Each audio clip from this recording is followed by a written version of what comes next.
Sometimes when you're refactoring something, you might suddenly think, well, actually, that might be better in a different place. So for example, here I'm in a widget graph, and if I right click and promote to variable, I'm getting this button style variable.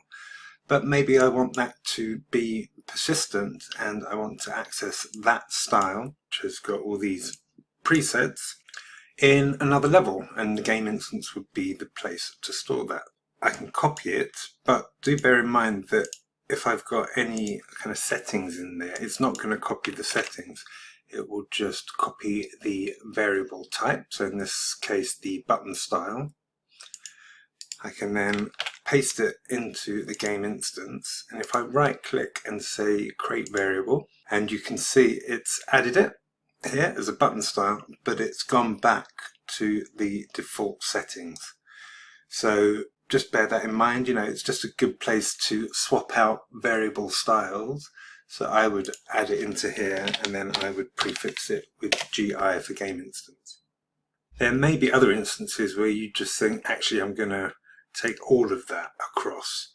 So again, bear in mind that it's not taking the values, just the structure of the blueprint nodes and the variable types.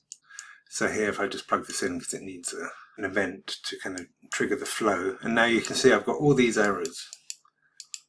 But I can right click, create S, create scale interp, we've already done the S, scale interp we've already done, create mid M, create mid L, and now they've all been added there. I can compile, all those errors will disappear, and then I just need to come back through and then add any default values, unless they're being set dynamically, in which case I'll need to change where they are being set.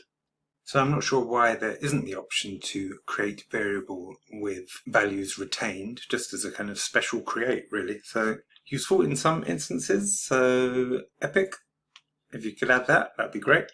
So I hope that video is of use. If so, please do like and subscribe and hit the notification bell to receive any updates. And thank you for your support.